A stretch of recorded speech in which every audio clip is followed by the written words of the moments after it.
আসসালামু আলাইকুম সুপ্রিয় দর্শক শ্রোতা, আপনাদেরকে আজকের ভিডিওতে স্বাগতম।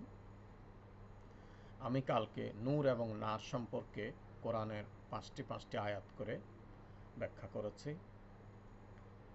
আজকেও সেই নূর এবং নার আজকে আলোচনা করব আমরা বাস্তব জীবনে কিভাবে নূর এবং নারকে বুঝব। তো প্রথমে বলা যাক নূর এবং নারের এটার সাবজেক্ট যেমন নূরের অর্থ হচ্ছে আলো, দিশা, ইমান, শান্তি। আর নারের অর্থ হচ্ছে আগুন, জাহান্নাম, শাস্তি। নূরের প্রকৃতি বা নেচার হচ্ছে ইতিবাচক,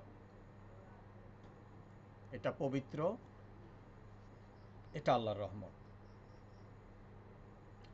নারের প্রকৃতি হচ্ছে নেতিবাচক, কষ্টদায়ক, শাস্তি। সোর্স, নূরের উৎসটা কি? এটা আল্লাহর পক্ষ থেকে শান্তি, আর নার হচ্ছে আল্লাহর পক্ষ থেকে শাস্তি বা পানিশমেন্ট। নূর হচ্ছে আল্লাহর পক্ষ থেকে শান্তি, পিস, ট্র্যাঙ্কুইলিটি, আর নার হচ্ছে পানিশমেন্ট, শাস্তি। যেটা বললাম, রেজাল্টটা কি? ফলাফলটা হচ্ছে নূরের কারণে আমরা হেদায়েত পাই, নিরাপত্তা পাই।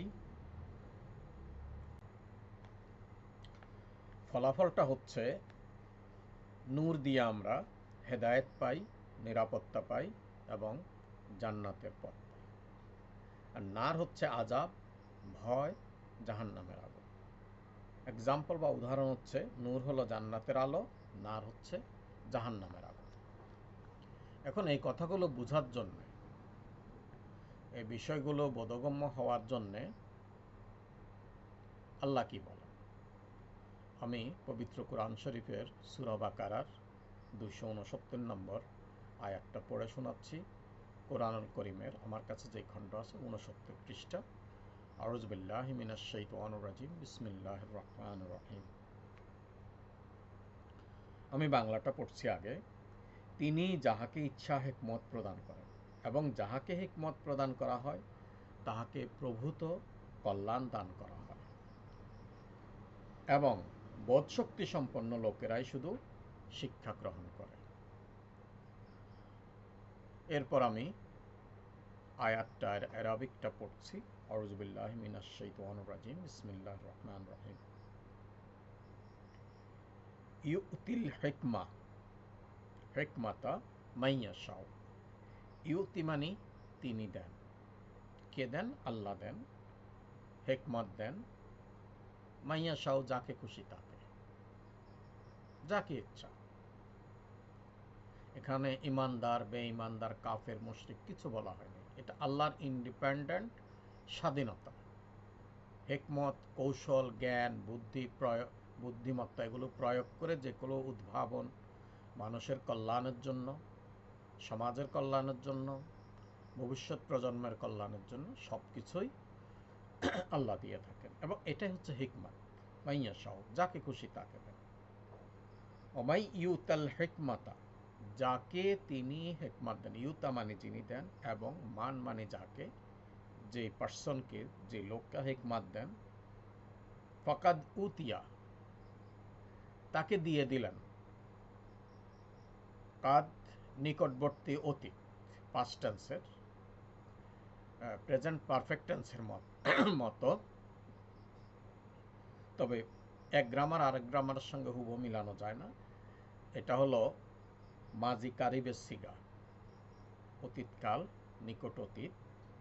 ফাকাদ উতিয়া, যাকে তিনি এটা দেন। খাইরান কাসিরান, তার প্রভূত ভালো করেন। কাসিরান মানে অনেক অনেক ভালো জিনিস তিনি অর্জন করতে পারেন। এই ভালো জিনিসের মধ্যে সেটা অর্থগত হতে পারে, ফিনান্সিয়ালি তিনি ভালো করবেন, সেটা সম্মানজনকভাবে তাকে সবাই সম্মান করবে। এই যাবতীয় কল্যাণমূলক পজিটিভ যতগুলো জিনিস যাকে আল্লাহ হিকমত দেন, অর্থাৎ জ্ঞান, বুদ্ধি, বিভিন্ন প্রয়োগের মাধ্যমে কোনো কিছু উদ্ভাবনী ক্ষমতা দেন বা জ্ঞান বুদ্ধি দেন, তাকে তিনি খাইরান কাসিরান, অনেক, কাসিরান মানে অনেক, কল্যাণ দেন। মঙ্গল দেন। অমা ইয়াজাক্কারু, ওয়ামানি এবং মামানি না, ইয়াজাক্কারু স্মরণ করা, জিকির করা। জিকির করা মানে পড়া, স্মরণ করা। আবার আল্লাহু আল্লাহু, আল্লাহকে জিকির করা, সেটা আবার অন্য সেন্সে। এখানে নর্মাল সেন্সেই অমা ইয়াজাক্কারু, তারাই শুধুমাত্র বুঝবে, ইল্লা, এই ছাড়া কেউ বুঝবে না, ইল্লা, ইল্লা নান বাটের মতো, উলুল আলবাব, যারা বোধ শক্তি সম্পন্ন লোকেরাই শুধু শিক্ষা গ্রহণ করবে। বোধ শক্তি যাদের, বিবেক আছে, বুদ্ধি আছে, তারাই শুধু এটা গ্রহণ করবে। এবং এই হিকমাত জ্ঞান বিজ্ঞানের, অর্থনীতির, সমাজনীতির সব রকম হিকমাতই হতে পারে। তো আমি এবার বৈজ্ঞানিক বিশ্লেষণের দিকে আসি। নূর হচ্ছে সামনের দিকে যাবে, স্প্লিটিং পাওয়ার থাকবে, ভেদন ক্ষমতা থাকবে। নার আগুন হচ্ছে এক জায়গায় থাকবে, এক জায়গাতে। নূরটা সম্মুখমুখী। এটা আমরা যারা কেমিস্ট্রির ছাত্র, যারা পদার্থবিজ্ঞান সম্বন্ধে জানি, তারা খুব সহজেই আলফা রে পজিটিভ রে, প্রোটন রে যেটা, বিটা রে নেগেটিভ রে, গামা রে, এটা চার্জ হচ্ছে 0, খুবই স্প্লিটিং পাওয়ার। গামা রে সোজাসুজি সামনের দিকে যাবে, এবং পরমাণু বোমার যেই ধ্বংসযজ্ঞ চালায় সেটা হচ্ছে গামা রে। নূরের কি স্প্লিটিং পাওয়ার থাকবে। আবার অস্বচ্ছ জিনিসের মধ্যেও নূর থাকে। আমরা যেটাকে শূন্য বলি, ভ্যাকুয়ামের মধ্যেও নূর থাকে। শূন্য, আসলে শূন্য বলতে কিছু নেই। এই যে আমি কম্পিউটারে কথা বলছি, এই যে বেতার তরঙ্গ আসছে, কোনো কিছু তো আমরা দেখছি না।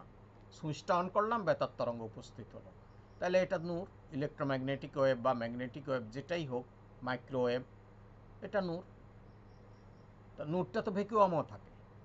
আমরা যেটাকে ভ্যাকুয়াম বা শূন্য মাধ্যম বলে, শূন্য মাধ্যম বলে আমাদের স্পেসে শূন্য মাধ্যম বলতে কিছু নেই, এখানে বাতাস, এখানেও তো নূর আছে।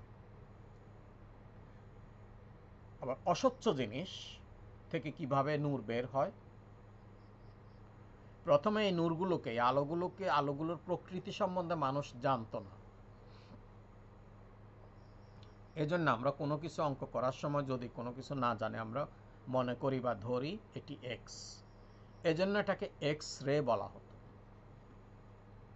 এই কথাটা প্রথম আমাদের বিজ্ঞানী স্যার জগদীশ চন্দ্র বসু প্রথম বলেন, আমাদের ধারণার বাইরে কিছু আলোক তরঙ্গ আছে যেগুলো আমরা দেখি না, সূর্যের আলো আমরা দেখি। 1895 সালে তিনি আমেরিকায় একটা অনুষ্ঠানে দূর থেকে, মাঝখানে একটা গ্যাপ ছিল, এক রুম থেকে স্পার্ক করলেন, অন্য রুমে বারুদ বিস্ফোরিত হলো। তার মানে হলো কোনো মাধ্যম ছাড়াই আমার বেতার তরঙ্গটা গেল। এই প্রথম বেতার তরঙ্গ পাঠানোর সিস্টেম যিনি আবিষ্কার করেন এবং দেখিয়ে দেন একটা জনসভার মাধ্যমে, একটা কনফারেন্স সেমিনার মাধ্যমে, তিনি হচ্ছেন স্যার জগদীশ চন্দ্র বসু। এটাকে ব্যবহার করে তিনি রেডিও আবিষ্কার করেন, এটাকে ব্যবহার করে মার্কনীয় রেডিও আবিষ্কার করেন। এটাকে ব্যবহার করে এক্স রে আবিষ্কার হয়। রনজেন, জার্মান বিজ্ঞানী রনজেন, ইনি এটাকে এক্স রে দিলেন কারণ এই ওনার গবেষণা ছিল অপটিক্সের উপর, আলোর উপর। এই রে সম্পর্কে, এই আলোক তরঙ্গ সম্পর্কে উনি বুঝতে পারেননি কিভাবে এটা হলো। এক্স রে কিন্তু উনি ইচ্ছা করে আবিষ্কার করেননি। কথা একটু বেশি হলো, এই আমার এটা না বলে পারছি না, আকর্ষণীয় এই বিষয়টা।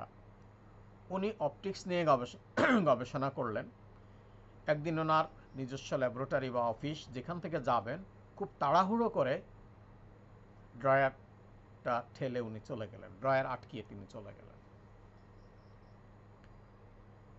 এবং পরের দিন এসে দেখলেন, এরপর তিনি একটা চাবি খুঁজে পাচ্ছিলেন না। পরের দিন এসে চাবি খোঁজার জন্য উনি যখন ড্রয়ার টান দিলেন, উপরে চাবির ছবিটা এসে গেল। উনি কিন্তু ইচ্ছা করে করেননি, এলোমেলো কাগজপত্র, কিছু গ্লাস বা আয়না, অপটিক্স নিয়ে গবেষণা করেন বিজ্ঞানীদের যা যা কাজ, উনি তাড়াহুড়ো করে, উনি জাস্ট এটাকে আর এলোমেলো না করে কিভাবে, কিসের উপর, কেমনে দিলেন, কিভাবে এই নিচের চাবিটার ছবি উপরে আসলো, এটাকে ব্যবহার করে উনি এক্স রে আবিষ্কার করলেন, যেটা আমরা আমাদের কিছু ভাঙলে বা কিছু করলে আমরা এক্স রে ফিল্মের মাধ্যমে দেখতে পাই। তিনি হলেন রঞ্জন, পদার্থবিজ্ঞানে 1901 সালে সর্বপ্রথম তিনি নোবেল পুরস্কার পান। উনি এই রশ্মি জানেন না দেখে এক্স বলছেন, এখন আমরা এক্স রে বলি। আবার আমরা ওই কেজি নার্সারির বইতে এক্স রে রঞ্জন রশ্মি বলি।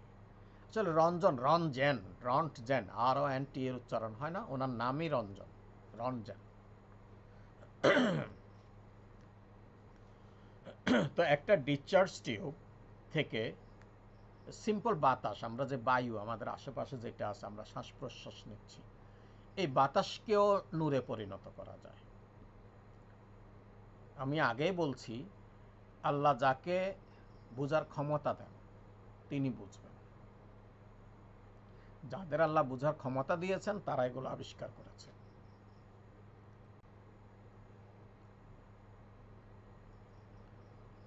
যেমন একটা ডিসচার্জ টিউব নেই। ডিসচার্জ টিউব খুব সিম্পল, 4 ইঞ্চি ব্যাসের, অর্থাৎ 2 ইঞ্চেস রেডিয়াসের একটা 30 ইঞ্চি 1 ফুট লম্বা একটা কাঁচের নল নেই, দুই পাশে দুইটা অ্যালুমিনিয়াম অ্যানোড ক্যাথোড ব্যবহার করি। তাহলে এর ভিতরে কি আছে? এর ভিতরে কি আছে? এর ভিতরে শুধু বাতাস আছে। এখন কি করা হবে? দোনো দিক থেকে হাই ভোল্টেজের কারেন্ট পাস করা হবে। এটা আবার নির্ভর করবে বায়ুর চাপের উপর। নর্মাল প্রেসারে হাই ভোল্টেজের কারেন্ট পাস করলে দেখা যাবে এর সঙ্গে একটা ম্যানোমিটার থাকে বায়ুর চাপ কমানোর জন্য। নর্মাল অবস্থায় ডিসচার্জ টিউবটা যেমনি আছে তেমনিই থাকবে, এখানে কোনো আলো বের হবে না।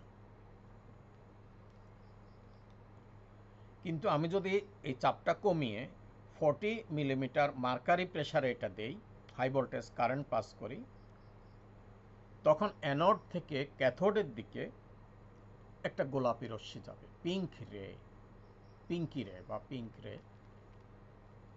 তাহলে এটা কি নূর না? এটা আগুন না, কিন্তু এটা নূর, এটা ওয়েভ।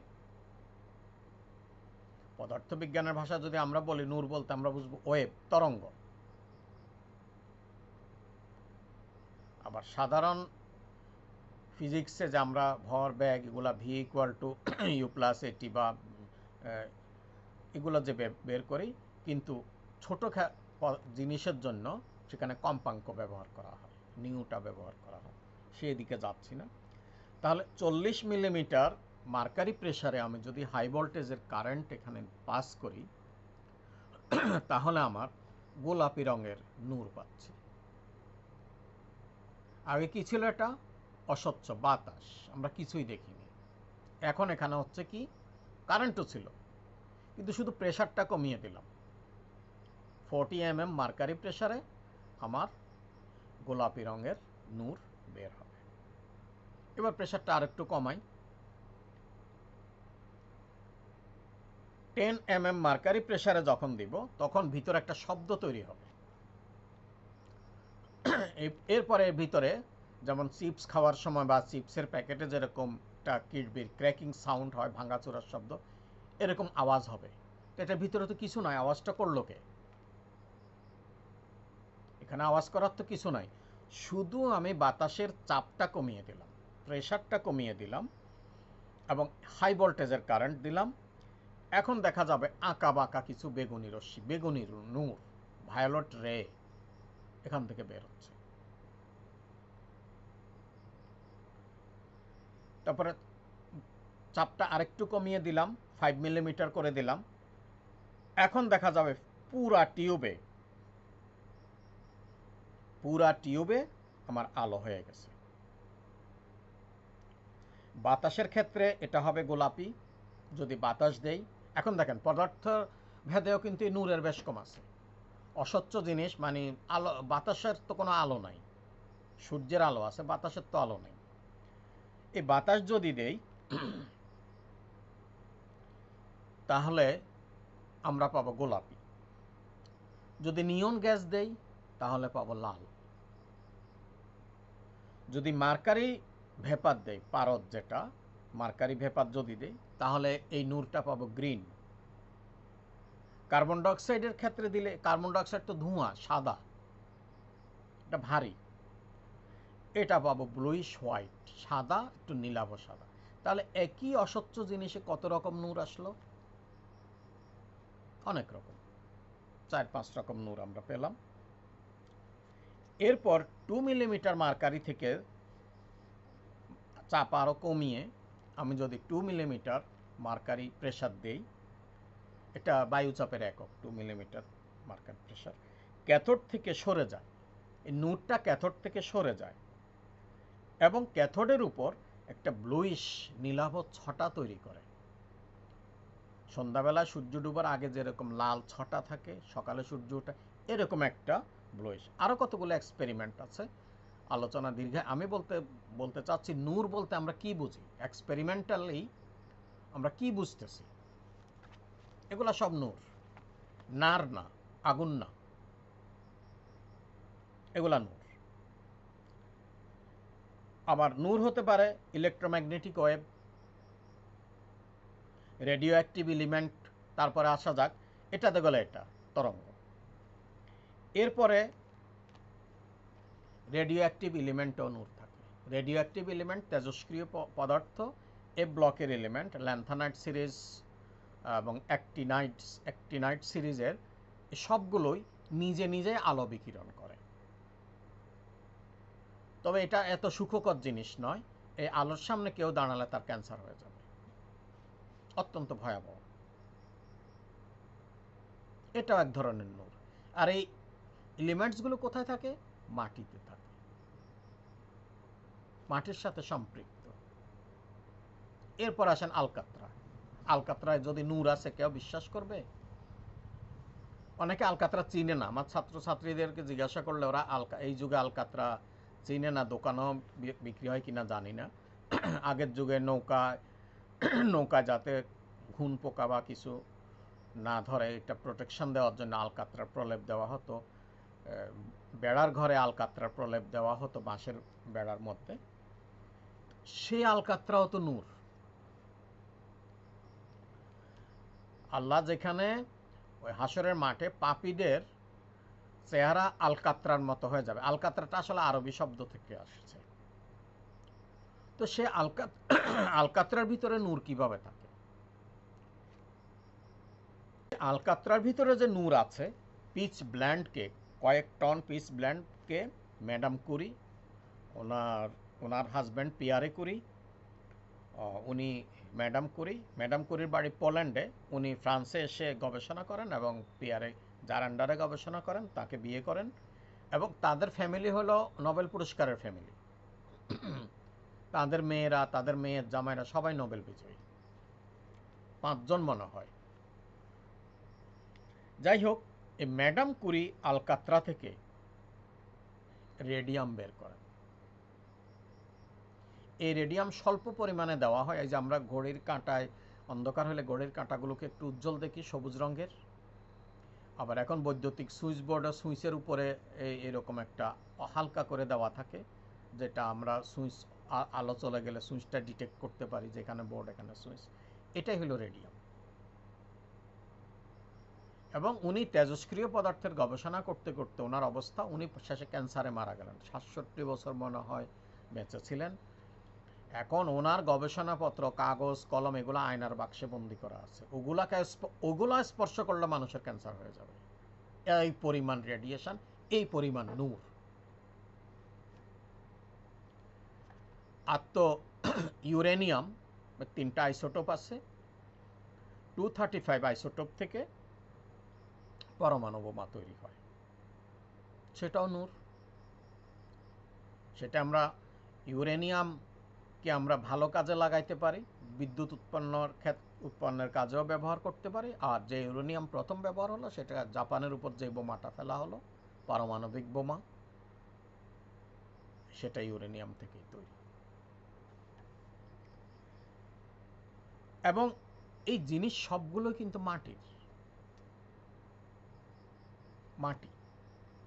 আমরা মাটিকে যত তুচ্ছ তাচ্ছিল্য করি, মাটি অত তুচ্ছ তাচ্ছিল্যের জিনিস নয়। আল্লাহ মাটি দিয়ে ইনসান বানিয়েছেন, কারণ মাটির ধৈর্য অনেক। মাটিকে গর্ত করেন, রিয়েক্ট করবে না। মাটির উপর 20 তলা 25 তলা বিল্ডিং করেন, মাটি রিয়েক্ট করবে না। তাহলে মাটি ধৈর্যশীল, মাটি আমানতদার। আপনি একটা গাছের বীজ রোপণ করেন, একটা গাছের বীজ লাগান, সে এমনভাবে তার আমানতটা রক্ষা করবে, এক বীচির বদলে সে 50 বছর পর্যন্ত 30 আপনাকে আম দিচ্ছে, হাজার হাজার। তো মানুষ মাটি দিয়ে তৈরি, এটা তো সম্মানের বিষয়, তুচ্ছ তাচ্ছিল্যের বিষয় নয়। আর আমি তো দেখালাম আলকাতরা পর্যন্ত নূর। তাহলে মাটির মর্যাদাটা বেশি, নূরের চেয়ে মাটির মর্যাদা বেশি। এবং স্ট্যাটিস্টিক্যাল ভাবে আমি বলতে গেলে নূরটা প্রপার সাবসেট অফ আর্থ। আমরা সাবসেট কাকে বলি? যেমন এ বি সি, এর মধ্যে যদি এ নেই তাহলে এ বি সি এর সাবসেট বি এ বি, আবার এ বি সিও নিজের সাবসেট। তো প্রপার সাবসেট নূরটা হলো আর্থেরই একটা অংশ, মাটিরই একটা অংশ।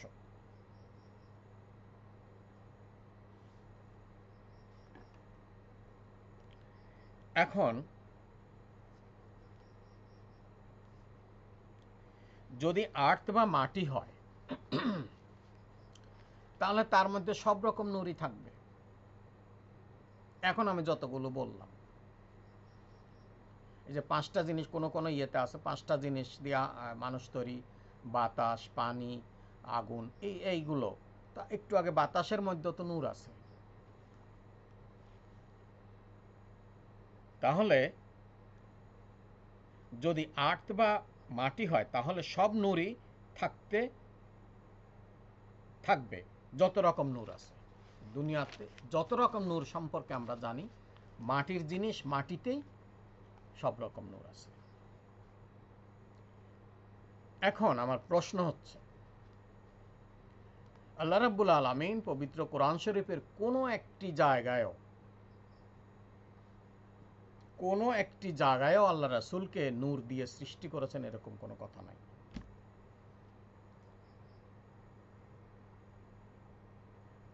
রসুল একজন মানুষ, মানুষ মাটির তৈরি, রসুলও মাটির তৈরি। বরং রসুল নূরের তৈরি, এটা বললে আল্লাহর কথার সাথে সাংঘর্ষিক হয়, আমরা তাগুত হয়ে যাব। আল্লাহ বলছেন রাসূল ইনসান, সব রাসূলই। এতগুলো কথা আল্লাহ লিখতে পারছেন সব জায়গায়, একটা ছোট্ট কথা লিখতে পারেন না যে তো আমার মোহাম্মদ, আমার প্রিয় নবী মোহাম্মদ, তোমাদের প্রিয় নবী মোহাম্মদ সাল্লাল্লাহু আলাইহি সাল্লাম, ওনাকে নূর দিয়ে তৈরি করেছে, মানে উনি নূর থেকে।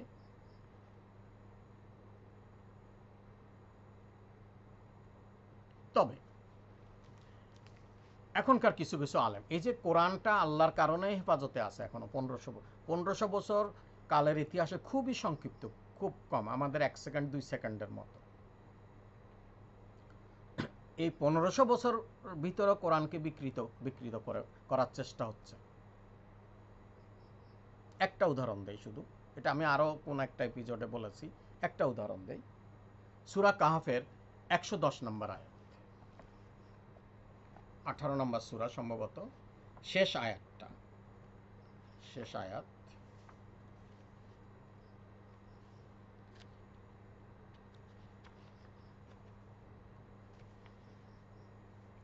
এই যে আউযু বিল্লাহি মিনাশ শাইতানির রাজিম, কুল ইন্নামা আনা বাশারুম মিসলুকুম, বলুন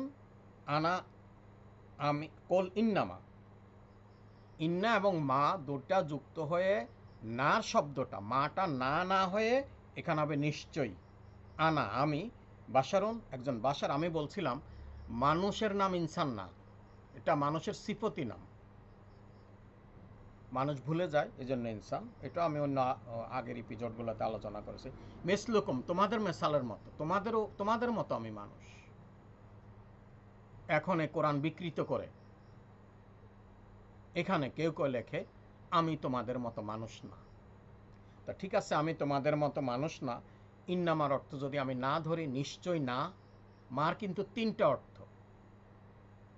একটা না, একটা হোয়াট এসমে ইস্তেফাম, একটা হলো দ্যাট, যেটা ইংরেজিতে যেমন হু এর মতো বা দ্যাটের মতো এরকম শব্দ একই, সেটা কোন জায়গায় কিভাবে বসবে সেটার উপর নির্ভর করে। এখন তারা মাকে না হিসাবে ব্যবহার করছে কোরআন শরীফের অনুবাদের মধ্যে লিখছে, তাফসিরে না। নিশ্চয়ই আমি তোমাদের মতো মানুষ ব্র্যাকেটে লিখছে শুরুতে কোনো কোনো তাফসিরে, তাহলে কোরআন বিকৃত করা হচ্ছে, আল্লাহকে আরবিক গ্রামার শেখানো হচ্ছে। আল্লাহ কি জানেন না আরবিক গ্রামার? এরা এতখানি পণ্ডিত যা মনে হয় যেন আল্লাহ এদের ছাত্র। আল্লাহ তো মাদ্রাসায় পড়ে নাই, এদের মাদ্রাসায় পড়তে হবে আল্লাহকে, নাউজুবিল্লাহ মিন যালিক। এরা বড় আলেম। আল্লাহ কি শুরুতে এই ছোট্ট একটা শব্দ কি এখানে লিখতে পারতেন না, বলতে পারতেন না? তাহলে আমি তোমাদের মতো মানুষ না যদি ধরি, ইউহা এলাইয়া আমার প্রতি ওহী নাজিল হয়, আমি তোমাদের মতো মানুষ না, আমার প্রতি ওহী নাজিল হয়, ভালো কথা। এবং ইন্না আন্নার বিষয়টা একটু বুঝতে হবে। সেন্টেন্সের শুরুতে ইন আলিফ নুন আসলে ইন্নামা হয়, আর মাঝখানে আসলে আন্না হয়, এখানে আবার আন্নামা। তাহলে ইন্নামা যদি না হয় তাহলে আন্নামাও তো না হওয়ার কথা। ইন্নামা যদি না হয়, নিশ্চয়ই না, তাহলে আন্নামাও নিশ্চয়ই না।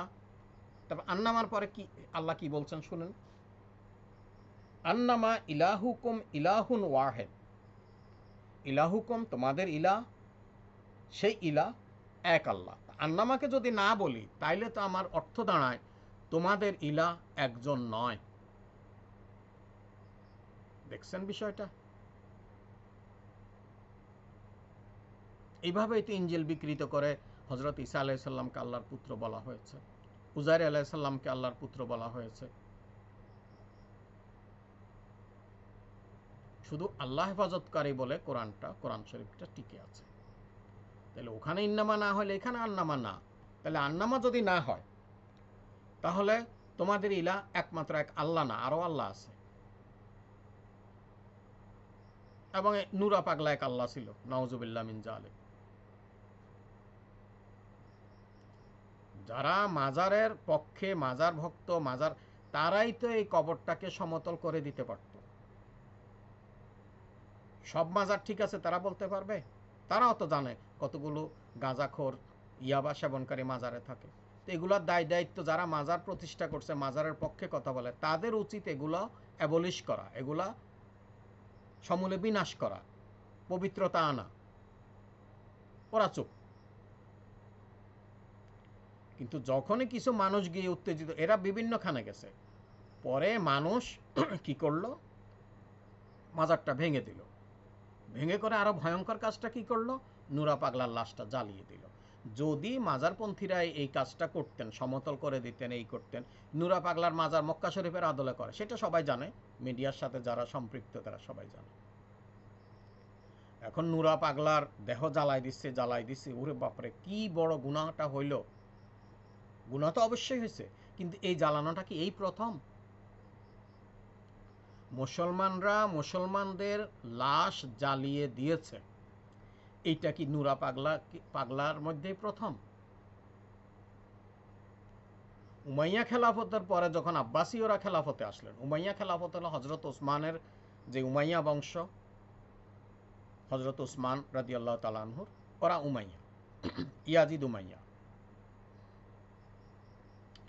আর আব্দুল্লাহ ইবনে আব্বাসের বংশ, রাসূল সাল্লাল্লাহু আলাইহি সাল্লামের বংশধররা, এনারা হলেন আব্বাসীয় বংশ। আমি সংক্ষেপে বলছি, এই আব্বাসীয়রা যখন খেলাফতে আসলেন,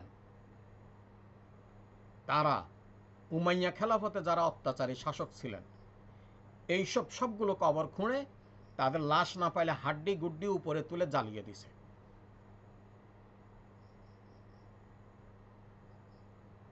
এই নূরা পাগলাকে তো প্রথম জ্বালানো হয়নি।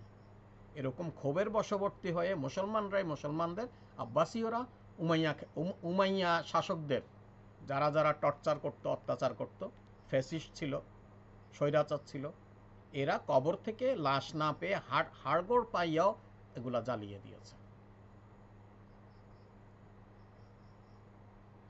এবং আমি একটা উর্দু বইতে পেয়েছি, এটা উর্দুটা এরকম, আমি উর্দু তো ভালো জানি না, তো সেন্টেন্সটা এরকম,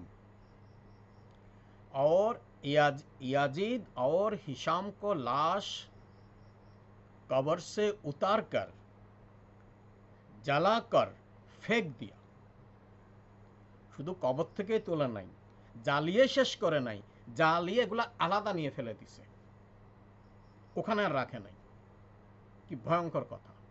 এই ইয়াজিদের লাশ, এবং ইয়াজিদের যে সহচর ছিল হিসামের লাশ, कब्र से उठाकर जलाकर फेंक दिया। Dangerous case.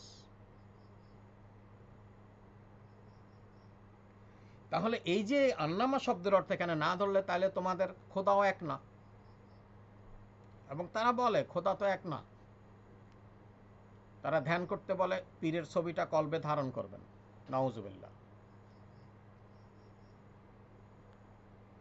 এইটা এই আয়াতের ব্যাখ্যা আমি অন্য এপিসোডে দিয়েছি, সেটা আর বিস্তারিত যাচ্ছি না। শুধু এটাই বলতে চাচ্ছি যে কোরআন শরীফও বিকৃতির হাত থেকে রক্ষা পাচ্ছে না, আল্লাহ হেফাজতকারী বলে রক্ষা হচ্ছে। এখন কথা হচ্ছে, রাসূল সাল্লাল্লাহু আলাইহি সাল্লাম কি মাটি থেকে তৈরি না নূর থেকে তৈরি? নূর থেকে তৈরি হলে কি রকম নূর? আমি তো অনেক রকম নূরের কথা বললাম, বেগুনি, গোলাপি, হলুদ, বিভিন্ন রকমের নূর আছে, মাইক্রোওয়েভ, যেটা আমাদের সেন্সে যেটা আমরা বুঝি।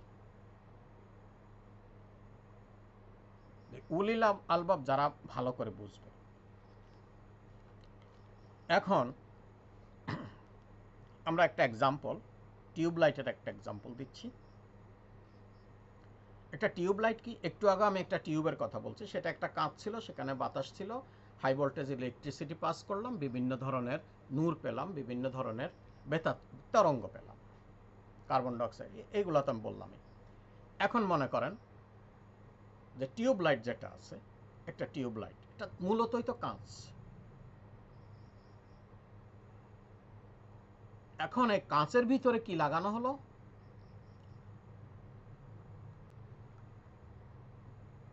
কাঁচের ভিতরে হোয়াইট ফসফরাসের একটা প্রলেপ দেওয়া হলো। আমি কালকে সূরা নূর 24 নম্বর সূরার 35 নম্বর আয়াতটাকে অনেক সাহাবী ওনারা এটাকে নূরের আয়াত বলেন, এবং ওখানে একজন সাহাবীর রেফারেন্স দিয়ে আমি বলছি, ওনারা বলতে চাচ্ছেন মেশকাত যে গর্ত, যে জায়গাটা, সেটা হলো আল্লাহ রাসূলের অন্তর, সেখানে যেটা আছে সেটা নূর, সেটা কোরআন শরীফ। এখন লাইটের ভিতরে হোয়াইট ফসফরাসটা দিলাম, এখন এই কাঁচের নূরটা হবে হোয়াইট ফসফরাস, মানে মিশকাত, কাঁচের এই যে গর্তটা, এটা আমি তুলনা করতে পারি, এটা হোয়াইট ফসফরাস আমি দিলাম, এখান থেকে নূর বের হবে, আলো বের হবে। আচ্ছা, তারপর এমনি এমনি তো বের হবে না, এখানে লাইটের এক সাইডে স্টার্টার দিতে হবে, স্টার্টার দিতে হবে। এখন এখানে যে হোয়াইট ফসফরাসটা রাখা হলো, আমরা ধরে নিলাম এটা হলো কোরআন। আর গ্লাস টিউবটা, এটা হলো যেখানে ওই নূরের আয়াতে বলা হচ্ছে গ্লাসটা এমন স্ফটিক স্বচ্ছ, এটা রাসূল সাল্লাল্লাহু আলাইহি সাল্লামের দেহের সঙ্গে তুলনা করলাম। আবার দেখেন, এটা বলেন না যে কি একজনের ইউটিউবে বলছে আল্লাহ রাসূলকে কাঁচের টিউব বলছে, বলবে বিকৃত করার জন্য, বলবে বিকৃত করার জন্য বলবে আমি রাসূলকে কাঁচের টিউব বলছি। রাসূল এটা উপমা দিচ্ছি, মেসাল দিচ্ছি। আল্লাহ মশা মাছির উপমা দিতে লজ্জা পান না, সূরা বাকারায় আছে, সরাসরি কোরআনের আয়াত। তো এই কাঁচের টিউবটা আমি যদি রাসূল সাল্লাল্লাহু আলাইহি সাল্লামের দেহের সঙ্গে তুলনা করি, ওই সেটা স্ফটিক, উজ্জ্বল, কাওকাব যেটা আছে নক্ষত্রের মতো উজ্জ্বল, মতির মতো উজ্জ্বল, এটা হলো রাসূল সাল্লাল্লাহু আলাইহি সাল্লামের দেহ মুবারক, যেটা কাঁচের তৈরি, যেটা মাটির। রাসূল মানুষ হিসাবে এটা মাটির তৈরি। এখন এই কাঁচের টিউবের ভিতরে আমি কি দিলাম? হোয়াইট ফসফরাসের একটা প্রলেপ দিলাম, আস্তরণ দিলাম। এটাকে যদি কোরআনের সঙ্গে তুলনা করি, তাহলে রাসূল সাল্লাল্লাহু আলাইহি সাল্লামের ভিতরে কোরআন, এই নূরটা আছে। এখন নূরটা কখন জ্বলবে? রাসূল সাল্লাল্লাহু আলাইহি সাল্লাম, আমরা সবাই দুনিয়াতে আসার আগে তো আরেক জগতে ছিলাম। যারা নবী তারা সিলেক্টেড পারসন। এই নূর তো রাসূলের সঙ্গে, সব নবীদের সঙ্গে এরকম নূর ছিল। আল্লাহ রাসূলের সঙ্গে হয়তো স্পেশাল নূর, যেটা আল্লাহর সর্বশেষ নবীকে সবচেয়ে সম্মান দিয়েছেন।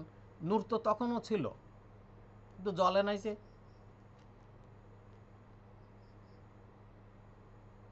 এটা জ্বলে নাই কেন? জ্বলছে, একটু একটু জ্বলছে। নবুয়ত প্রাপ্তির আগে সকল নবীরাই সকল জাতির ক্ষেত্রে সর্বশ্রেষ্ঠ মানুষ হিসাবে বিবেচিত ছিলেন। ওনাদের নবুয়ত ঘোষণার আগেও ওনারা সুঠাম দেওয়া ছিলেন, আকর্ষণীয় ছিলেন, চরিত্রবান ছিলেন, সত্যবাদী ছিলেন, মানুষের যাবতীয় গুণ, সহনশীল ছিলেন, ধৈর্যশীল ছিলেন, মানে গুণের এ প্যারাগন অফ বিউটি, এই অপূর্ব সুন্দর এই মানুষগুলো ছিলেন। তাহলে নূর কখন জ্বলবে? স্টার্টার দিতে হবে এক সাইডে। স্টার্টার দিলেই কি জ্বলবে? জ্বলবে না। এটাতে বাইরে থেকে একটা ইলেকট্রিক ভোল্টেজের কারেন্ট আসবে।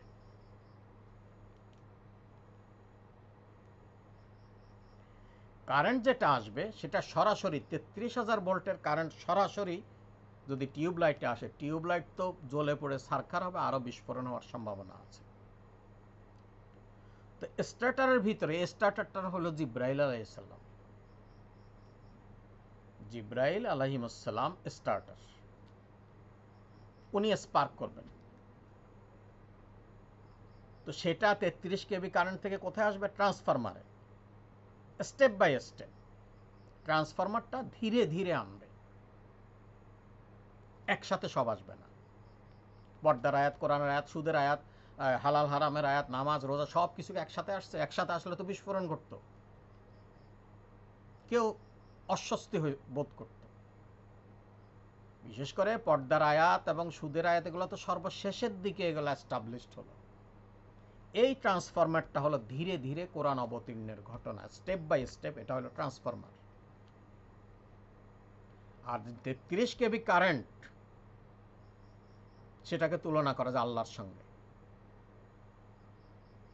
নূরের আয়াতে সেই নূরে আল্লাহকেও বোঝানো হয়েছে। সাহাবীরা বললেন এই নূর রাসূলের দেহে কোরআন। এখন তো বুঝে আসলো। এখন কোনো কারণে আমার যদি টেস্ট টিউব, এই টিউব লাইটটা নষ্ট হয়, নবী রাসূলরা তো নষ্ট হবেন না, উপমা হিসাবে টিউব লাইটটা নষ্ট হলে আমি কি বাজার থেকে বলবো যে একটা কাঁচের দণ্ড দেন তো, কাঁচের দণ্ড, একটা গ্লাস রড এনে লাগাই দিলে জ্বলবে? এটা জ্বলবে না। আমি তো তখন বলবো বাজার থেকে টিউব আনো, টিউব লাইটটা আনো। যখন এক নবী চলে গেলেন, এক নবী বিদায় হয়ে গেলেন, মানুষ বিভ্রান্ত হলো, তখন আরেকটা টিউব লাইট আসলো, কাঁচ আসে নাই, আরেকটা টিউব লাইট, মানে আরেকজন নবী আসলো।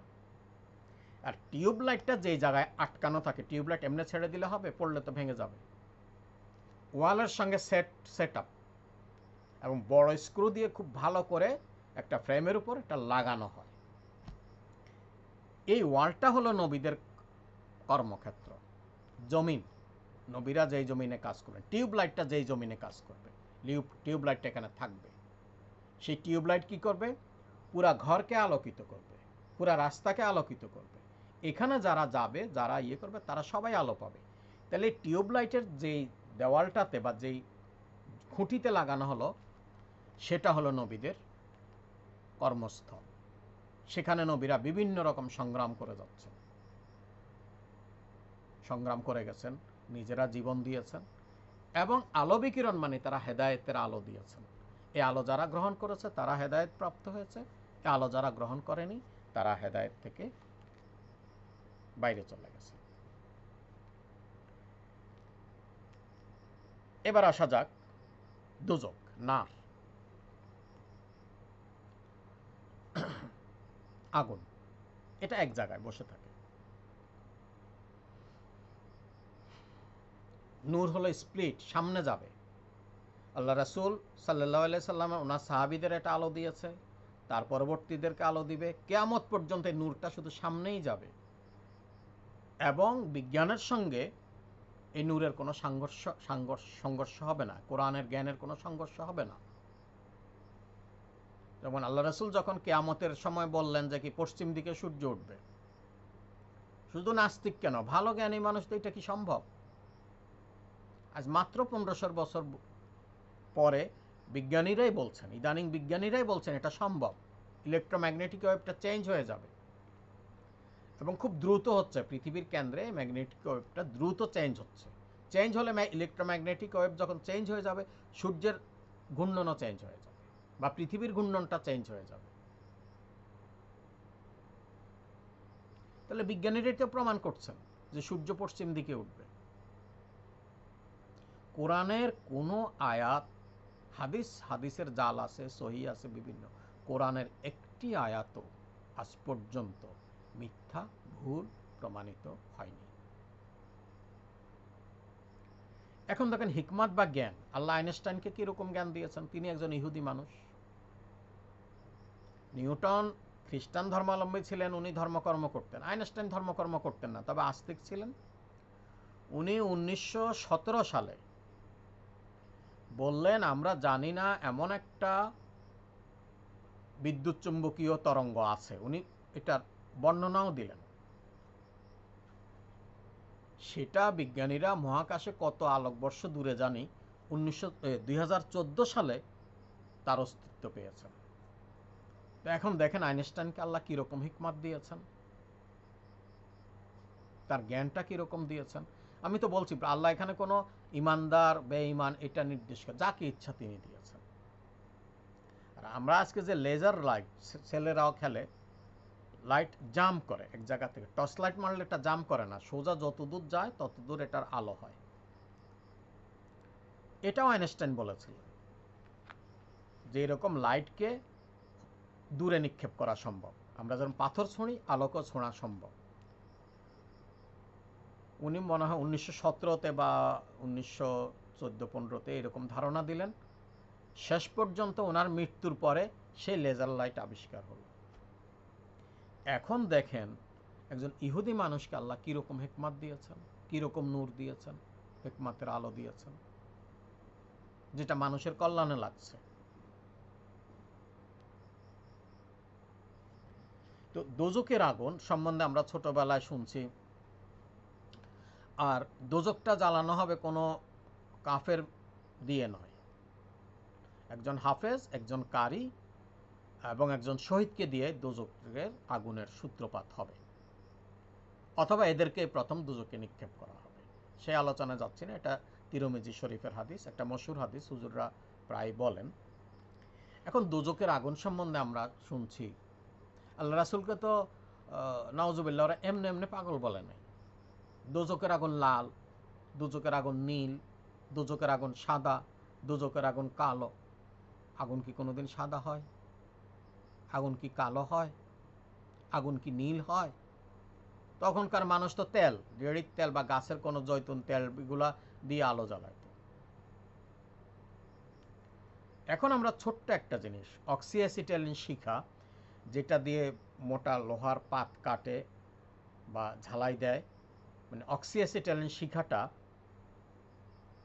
অ্যাসিটাইলিন গ্যাস, আর বাইরের অক্সিজেন, বাতাসে যে অক্সিজেন আসে, এই অক্সিজেনের বাড়তি কমতির কারণে অ্যাসিটাইলিন গ্যাসের শিখা আস্তে আস্তে আস্তে আস্তে এটা প্রথম স্পার্ক করলে লাল একটা আগুন বের হয়, সেটা অ্যাসিটাইলিন এর আগুন, একদম কালিয়ে ভরে যায় কার্বন। তারপর একটা নব ঘুরিয়ে অক্সিজেনের মাত্রাটা বাতাস থেকে নেওয়া হয়, অক্সিজেন সিলিন্ডার থেকে নেওয়া হয়, অক্সিজেন সিলিন্ডার থেকে একটা নব ঘুরিয়ে আস্তে আস্তে আস্তে আস্তে অক্সিজেন বাড়িয়ে এই আগুনকে এমন উত্তপ্ত করা হয় 3300 ডিগ্রি সেন্টিগ্রেড। এটা এত বড় লোহার পাতের উপর দিয়ে এমনি ঘুরায় নিলে একটা কাগজের মতো পরে ভেঙে ফেলা যায়। চিন্তা করেন কি পরিমাণ। আর হাতের ভিতর দিয়ে ফ্লেম গেলে এই দিক দিয়ে ছিদ্র হয়ে বের হয়ে যাবে। এটা যদি লক্ষ্য করা যায়, দেখা যাবে এটার গোড়ায় সাদা কোর, যেটা একদম অঙ্কুরের মতো, ফলের অঙ্কুরের মতো কোর সাদা, সাদার বাইরের অংশটা নীল, তারপরের অংশটা লাল, তাহলে একটা অক্সিঅ্যাসিটাইলিন শিখে আমরা 3 রকম আগুন পাচ্ছি। তো আমরা যদি এই জগতে 3 রকম আগুনই দেখতে পাই, তাহলে আল্লাহর কাছে নিশ্চয়ই আছে, আল্লাহ সেটা, এগুলো আমরাই বুঝতে পারি। কালো আগুন কোথায়? Black hole. ব্ল্যাক হোল সম্বন্ধে মানুষ জানে এর গ্র্যাভিটি এত বেশি, এটা চুপসে ফেলে, এটা তাপ কত, তাহলে সেখানে যদি তাপ থাকে সেটা কালো আগুন। এই জিনিসগুলো মানুষ বুঝতে পারতো না বলেই আল্লাহ রাসূলকে বিভিন্নভাবে তারা তামাশা করত।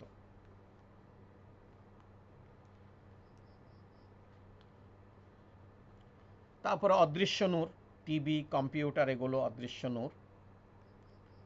আর আল্লাহ রাসূলের নূর অনেকগুলো, এগুলা বর্ণনা করে শেষ করা যাবে না। কোরআন আল্লাহ রাসূল থেকে আসছে, সেটা নূর।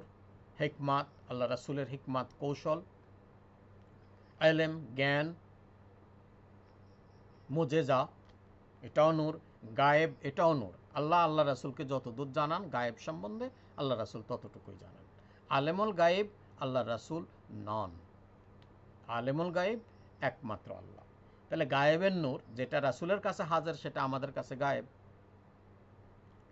লিডারশিপ, নেতৃত্বের গুণ।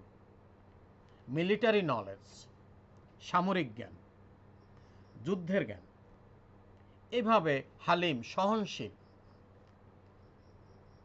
ইসলামের তখন স্বর্ণযুগ। একজন বেদুইন এসে মসজিদে পেশাব করে দিল। এই যুগে হলে কি হবে? তার পেশাব চিরতরে বন্ধ করে দিয়ে কবরে নিয়ে ফেলা হবে, যাতে কবরে পেশাব করতে পারে। এরকম করে ফেলতাম। আল্লাহ রাসূল বললেন, থামো, তাকে পেশাবটা করতে দাও। পেশাব করার পরে আল্লাহ রাসূল তাকে ডাকলেন, বা তিনি আসলেন। তো আল্লাহ রাসূল জিজ্ঞাসা করলেন, তোমরা যে ইবাদত করো, গির্জায় প্যাগোডায় করো তো? বলে হ্যাঁ। সেখানে কি পেশাব করো? বলে না। তো এখানে করলা কেন বলো? সেই লোক জবাব দিল, আমি এটা পেশাব করে দেখলাম, আপনি যদি আল্লাহর রাসূল হয়ে থাকেন, তাহলে এই কাজটা করলে যে ভয়ঙ্কর ক্রোধের উদ্রেক হবে সাধারণ মানুষের মধ্যে, সেটা আপনার মধ্যে হবে না। আপনি যদি সত্যিকার নবী হয়ে থাকেন, তাহলে আপনার ক্রোধটা সেখানে সেই পর্যন্ত যাবে না। এখন আমি বুঝলাম আপনি সত্যিকার আল্লাহর প্রেরিত একজন রাসূল। সঙ্গে সঙ্গে লোকটা ঈমান গ্রহণ করল, কালেমা শাহাদাত পড়ে ফেলল। এই হলো রসুল, এই হলো রসুলের নূর। আর মিলিটারি নলেজ, আল্লাহ রাসূলের উপর, যুদ্ধের উপর বিভিন্ন বইপত্র বিভিন্ন শায়েখ আলেম ওলামারা লিখেছেন। কিন্তু যারা যুদ্ধবাজ, যারা যুদ্ধ করছেন, এরকম কেউ কিন্তু আল্লাহ রাসূলের যুদ্ধের উপর বই লিখেননি। একমাত্র জেনারেল আলী আকবর খান, পাকিস্তানের, উনি প্রথম বিশ্বযুদ্ধে অংশগ্রহণ করেছিলেন। জেনারেল আলী আকবর খানের 1953 সালে এটা ফার্স্ট এডিশন হয়। বইটার নাম এই মুহূর্তে মনে পড়ছে না, তবে এটা লেখক জেনারেল আলী আকবর খান। তিনি একজন ব্রিটিশ জেনারেল ছিলেন, উনি যুদ্ধ করেছেন, এবং উনি সুন্দরভাবে, একজন সামরিক লোক সামরিক বিষয় ভালো বুঝবে। যেমন খালিদ বিন ওয়ালিদ শুধু ওহদের যুদ্ধে শুধু ওই প্যাসেজটা খুঁজতেছিলেন, পাহাড়ের ফাঁকটা খুঁজতেছিলেন। উনি তখনও কাফের, উনি বুঝতে পারতেছিলেন না আল্লাহ রাসূল কি করে এটা প্রোটেকশন দিলেন। তার সামরিক জ্ঞান কোত্থেকে আসলো? তিনি তো যুদ্ধ করেন নাই। এগুলাই হলো গায়েবী জ্ঞান, এগুলাই হলো নূর। আল্লাহ রাসূল যেটা জানতেন যে এই দিক থেকে আক্রমণটা আসতে পারে। খালিদ বিন ওয়ালিদ বললেন, আমি কোনো রকমে এই প্যাসেজটা খুঁজতেছিলাম, যেই ফাঁক পেলাম আমি পাল্টা আক্রমণ করলাম। ওহদ যুদ্ধের তো মুসলমানদের যে ক্ষয়ক্ষতি, এটা খালিদ বিন ওয়ালিদ দিয়ে বেশি হয়েছে শেষের দিকে। তো এই সামরিক জ্ঞান, এগুলা সবই আল্লাহ রাসূলের নূর। জন্ম মৃত্যু, খাওয়া, অসুখ ব্যাধি, আল্লাহ নবী রাসূলদের আল্লাহ অসুখ ব্যাধি দিলে সাধারণ মানুষের চেয়ে, আল্লাহ রাসূল হাদিসে আছে যে ওনার এক স্ত্রীকে উনি বললেন, তুমি কি জানো না রাসূলদের অসুখ ব্যাধির কষ্ট সাধারণ মানুষের চেয়ে ডাবল, এবং তিনি পেঁয়াজ রসুন খেতেন না। কেন খেতেন না? একবার এক রসুন উপহার আসলো, রসুনের ব্যাগ। কোনো একজন সাহাবীকে আল্লাহ রাসূল বললেন, এই রসুনের ব্যাগটা অমুককে দিয়ে আসো। তখন সেই সাহাবী প্রশ্ন করল, রাসূলুল্লাহ, আপনি তো রসুন, কাঁচা রসুন খান না, কিন্তু ওকে দিয়ে আসতে বললেন যে? দেখেন, আল্লাহর নবীকে প্রশ্ন করা ছাড়া কোনো উম্মত মুসা আলাইহিস সালামকে তো বিভিন্ন রকম প্রশ্ন করে বিরক্ত করছে, কিন্তু এখন আমাদের পীর সাহেবদের একটা প্রশ্ন করা যায় না, বেয়াদব। প্রশ্ন করা যাবে না, চুপ করে মাথা নত করে পাঁচ হয়ে সালাম করে দাঁড়ায় থাকতে হবে, কুর্নিশ করে দাঁড়ায় থাকতে হবে। আল্লাহ রাসূল বললেন, আমার কাছে যারা যে আসেন, জিবরাইল আলাইহিস সালাম, উনি রসুনের গন্ধ, পেঁয়াজের গন্ধ পছন্দ করেন না, এই জন্য আমি রসুন পেঁয়াজ খাই না। আসলে রসুন পেঁয়াজ হারামও না, মকরুহও না। আল্লাহ রাসূল কেন খেতেন না সেটার ব্যাখ্যা দিলেন। এই ব্যাখ্যা অনুযায়ী আল্লাহ রাসূল সেটা খেতেন না, তো আমাদের পক্ষে তো খাওয়া যায়।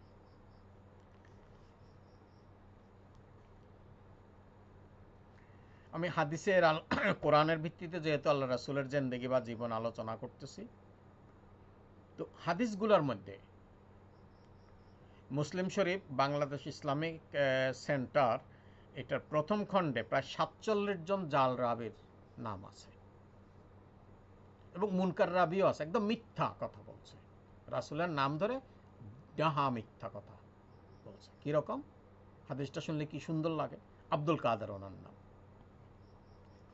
উনি বললেন, আল্লাহ রাসূল বলছে, নাউজুবিল্লাহ, তোমরা নামাজ পড়ার সময়ে তোমাদের মা বাবাদের জন্য কিছু নামাজ পড়ে নেবে। কত সুন্দর কথা না? অথচ মুনকার হাদিস, আল্লাহ রাসূল এটা বলেনি। তাহলে আমরা শেষ সিদ্ধান্তে আসতে পারি, আল্লাহ রাসূলকে নূরের তৈরি না বলে রাসূল সাল্লাল্লাহু আলাইহি সাল্লামকে মাটির তৈরি বললেই অধিক সম্মানিত করা হয়। নূর বললে ওনার লিমিটেশন এসে যায়। কি জাতীয় নূর? কোন ধরনের নূর? আমি আগেই বলেছি, মাটিতে সব নূর, এটা হলো বাহ্যিক নূর। আর আল্লাহ প্রদত্ত নূর সেটাও বলেছি, সেটা কোরআন। আমি বলবো কেন? কোরআন শরীফ আল্লাহ নিজেই বলছেন। হিকমাত, কোরআন, এগুলো কৌশল, গায়েব, মুজেজা, এসবই তো নূর। এগুলো থাকলে তো একজন গ্লাস টিউব, একটা সাধারণ মানুষ যখন এই জিনিসগুলো ঢুকে যায়, তখন এটা হয়ে যায় টিউব লাইট। এই মাটির মানুষের ভিতরে যখন এই জিনিসগুলো হয়ে গেল, তখন তিনি হলেন নবী, এবং তিনি হলেন সর্বশ্রেষ্ঠ নবী আল্লাহর ঘোষণা অনুযায়ী। সর্বশেষ নবী, সর্বশ্রেষ্ঠ নবী। তাহলে আমরা যদি আবার এখানে, আমি তোমাদের রসুল একমাত্র মানুষ, রসুল তোমাদের মধ্য থেকে তোমাদের মানুষ, তাহলে রাসূল মাটির তৈরি। তাহলে এই কথা আমরা যদি বলি, কিছু আলেম ওলামার বিপক্ষে যাবে কথাটা, কিন্তু কথাটা আল্লাহর পক্ষে থাকবে। আল্লাহ যা বলেছেন তার পক্ষে থাকবে। আল্লাহর কথাকে সম্মান করা হবে।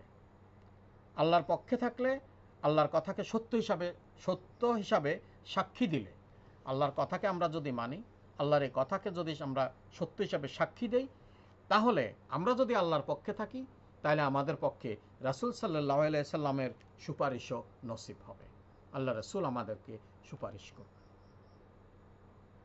প্রিয় দর্শক শ্রোতা, দীর্ঘ আলোচনায় আজকে 13তম পর্বে আমি তরঙ্গ, নূর, নার, এগুলো বিভিন্ন দোজকের আগুন কীরকম, 3 রকম 4, এগুলো ব্যাখ্যা করলাম। আশা করি বুঝতে পেরেছেন। আমি এই কথাটায় আসার জন্য দীর্ঘ 12টা এপিসোড শেষ করেছি। মূল কথা আমার এইটা, আল্লাহ রাসূল মাটির তৈরি। আল্লাহর কথা অনুযায়ী আমরা আল্লাহর কথার পক্ষে থাকব, কোরআনের পক্ষে থাকব। পৃথিবীর সমস্ত আলেম আমার বিপক্ষে বলুক না, আমার কিছু আসে যায় না। তারা আমাকে হত্যা করুক, কিছু যায় আসে না। আমি আল্লাহর পক্ষে আছি। আর আল্লাহর পক্ষে থাকলে আল্লাহ রাসূলও আমার পক্ষে থাকবেন। আমরা এই আকীদা বিশ্বাসে আমরা বিশ্বস্ত হই। এই আকীদা, কিছু হলে আকীদা খারাপ, হাফ শার্ট আকীদা খারাপ, টাই আকীদা খারাপ। আরে সব বিষয় আকীদার বিষয় হবে কেন রে ভাই? আকাইদে যে বিষয়গুলো নির্দিষ্ট 7টা বিষয়, সেটা হবে আকাইদের বিষয়। সে লুঙ্গি পরে না, শার্ট পরে না, কোট পরে না, টাই পরে, সেগুলো আবার আকাইদের বিষয় হইতে যাবে কেন? অদ্ভুত কাজ কারবার। এবং এই কাজ কারবারগুলো এই জন্যই সমাজে প্রচলিত আছে, এই জন্য সমাজের সাধারণ মানুষগুলো এগুলোকে গ্রহণ করে। যেহেতু সাধারণ সমাজের মানুষের আমরা যারা সিম্পল মূর্খ মানুষ, মানে একবারেই লো লেভেলের লো স্ট্যাটাসের মানুষ, আমরা তো কোরআন হাদিস কিছু জানি না, তাহলে হুজুররা যা বলে তাই আমাদের মানতে হবে। এই কারণে হুজুররা এই সুযোগে সব বলা শুরু করেন। সব হুজুররা না, সুবিধাবাদী কিছু হুজুর। তো প্রিয় দর্শক শ্রোতা, আজকের আলোচনা আমার এখানেই শেষ। আমা তৌফিক ইল্লা বিল্লাহ। সবাই সুস্থ থাকবেন। আসসালামু আলাইকুম ওয়া রাহমাতুল্লাহি ওয়া বারাকাতুহু।